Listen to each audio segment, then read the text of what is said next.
সুন্দর চরিত্র তাদের, কি সুন্দর আখলাক। তাদের আখলাকের কারণে গোটা দুনিয়ার মানুষ ইসলাম গ্রহণ করছে, আর আমাদের আখলাকের কারণে ইসলাম থেকে মানুষ ভাগ দিয়ে আসে।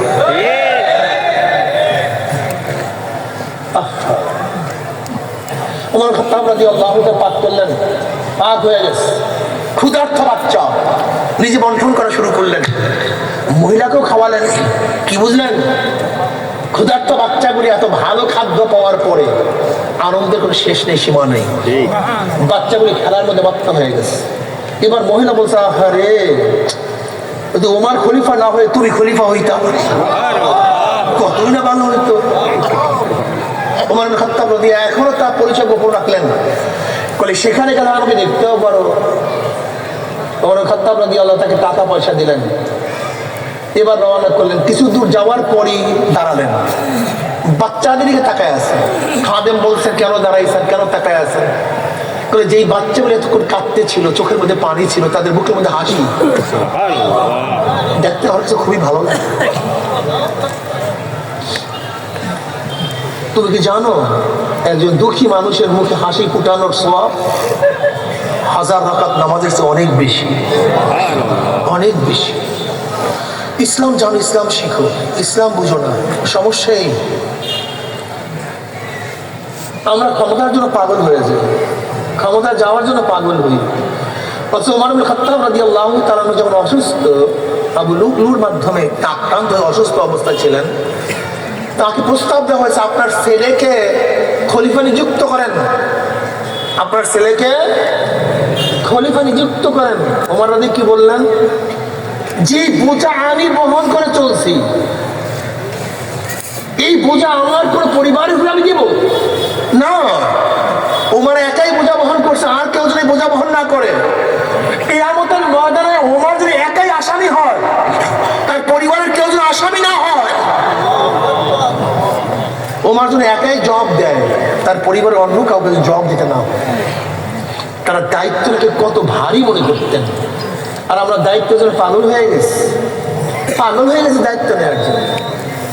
ওরে পাগল, কুল্লুকুম রায়িন ওয়া কুল্লুকুম মাসউলুন আন রাইয়াতিহি, প্রত্যেকটা জিনিস হিসাব দিতে হবে। ইমাম বুখারী রাহমাতুল্লাহ আলাইহি তার শেষ বাব বাসার অনাদাউল মাওয়াদিন আল-কিসত লিয়াউমিল কিয়ামাহ ওয়া আন্না আমালা বানি আদম কাওলুহুম ইউজান।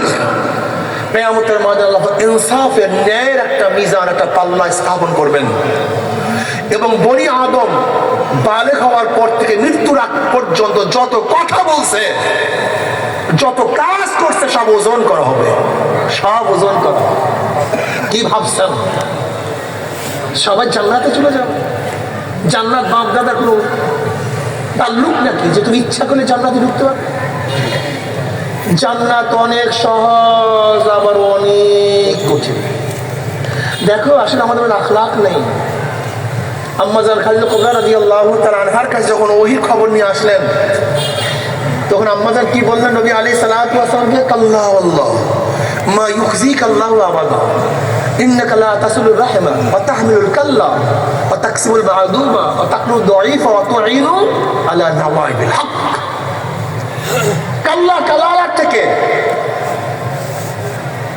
যারা দুর্বল, অক্ষম, এদেরকে বহন করেন আপনি। তাহমিলুল কাল্লা ওয়া তাকসিবুল মা'দুমা, তাকসিব কাসবুল শব্দটা এক মাহফিলের দ্বারা মুতাআদ্দি হয়, দুই মাহফিলের দ্বারা মুতাআদ্দি হয়। তাকসিবুল মা'দুমাল মালা, যারা নিঃস্ব, খোরা, ল্যাংড়া, বোবা, অন্ধ, মিসকিন, বেদুম্বা, যারা দুনিয়াতে শুধু জিন্দা আছে কিন্তু কামাই করার কোনো যোগ্যতা নেই।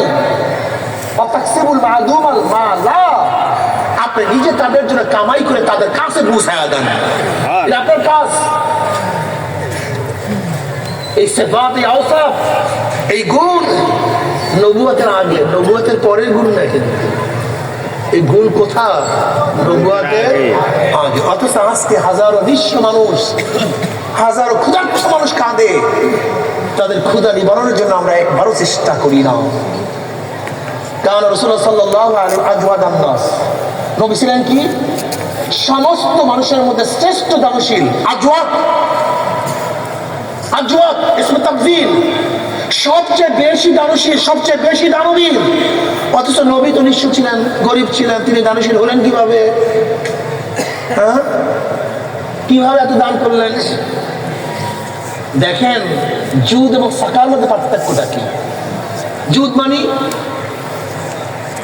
আল ইতাউ মা ইয়ানবাগি লিমা ইয়ানবাগি, যাকে যা জিনিস দেওয়ার প্রয়োজন তাকে সেই জিনিস দেওয়ার নাম জুদ। আর সাকা মাল বন্টন করা। নবী আলাইহিস সালাতু ওয়াস সালাম যার ইলমের প্রয়োজন তাকে ইলম দিতেন, যার মারিফতের প্রয়োজন তাকে মারিফত দিতেন, যার জ্ঞানের প্রয়োজন তাকে জ্ঞান দিতেন, যার কাপড়ের প্রয়োজন কাপড় দিতেন। যদি নিজের কাছে না থাকতো কাউকে বলতেন দেওয়ার জন্য, উৎসাহিত করতেন। আজকে ওলামাদেরকে বলবো আল্লাহর ওয়াস্তে কওমের সম্পর্ক করেন, বলতে হুজুর আমরা তো গরিব। আপনার বয়ান যদি এত বড় মসজিদ হতে পারে, আপনার বয়ান যদি এত বড় মাদ্রাসা হতে পারে, তা আপনার মেম্বারের বয়ানে আপনার এলাকার মিসকিন দিদি খাদ্য হতে পারে না? এতিমদের জন্য খাদ্য হতে পারে না? এতিমদের বস্ত্র ব্যবস্থা হতে পারে না? ওই বিধবা মেয়েদেরকে দ্বিতীয়বার বিবাহের ব্যবস্থা করতে পারেন না? শুধু নিজের টাকা লাগে না, বুদ্ধি লাগে। উদ্যোগী হন। তোলাবাদেরকে বলবো, তোলা বাড়াও। নেতৃত্ব দেওয়ার সবচেয়ে বড় গুণ তোমাদের মধ্যে। কারণ একজন নেতার সবচেয়ে বেশি প্রয়োজন হলো ভালো চরিত্র, ভালো আখলাক। এই আল্লাহ পাক আখলাক তোমাদেরকে দিছে।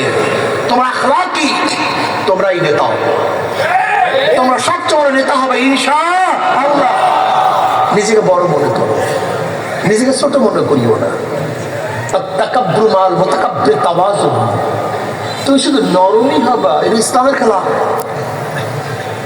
নবী আলাইহিস সালাতু ওয়াস সালামের সিফাত, সাহাবাদের সিফাত, গুণ কি বয়ান করেন?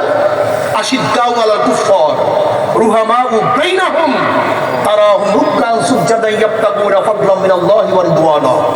নবী মুহাম্মদ সাল্লাল্লাহু আলাইহি ওয়াসাল্লাম কাফের বেঈমান মুশরিকদের বিরুদ্ধে খুবই কঠিন, খুবই শক্ত, খুবই মারাত্মক, নিজেদের মধ্যে খুবই নরম। আমাদের সমস্যা কি জানেন? আসলে কোরআন ও হাদিসের সিফাত আমাদের মধ্যে নেই। আমি খুব গবেষণা করে দেখছি, আমাদের অবস্থা যে পাগড়ি মাথায় বাঁধি সে কোমরে পাগড়ি বাঁধি না, আর যে কোমরে পাগড়ি বাঁধি সে মাথায়, যে আস্তে কথা বলি সে জোরে কথা, আর যে জোরে কথা বলি সে আস্তে বলি না, যে চোখের পানি ঝরাই সে রক্ত ঝরাই না, আর যে রক্ত ঝরাই সে চোখের পানি ঝরাই না। সমস্যা এই হলো আওয়াজ তো আসতে হয়, কিন্তু বেঈমানদের কাছে গিয়ে আওয়াজ আসতে নিলে ওই আওয়াজের সওয়াব হবে না। বেঈমানদের কাছে এমন হুঙ্কার ছাড়তে হবে, ওদের কলিজার মধ্যে কম্পন সৃষ্টি হবে ইনশাআল্লাহ। তুমি ইসলাম বুঝো না, সমস্যা তোমার আছে, মারাত্মক সমস্যা। তুমি ইসলাম বুঝোই নেই, তুমি তাসালসুল, মারাত্মক অবস্থা, বিশ্বাস হয় না। আচ্ছা বলো তো, বেদের সম্প্রদায় আমাদের মধ্যে বসবাস করে না? বেদের সম্প্রদায় চেনেন? বেদের সম্প্রদায় আমাদের মধ্যে বাজার করে না, আমাদের মধ্যে চলাফেরা করে না, কিন্তু আজ পর্যন্ত মাথার মধ্যে ব্যারিস্টার হওয়ার চিন্তা করছে, দেখছেন?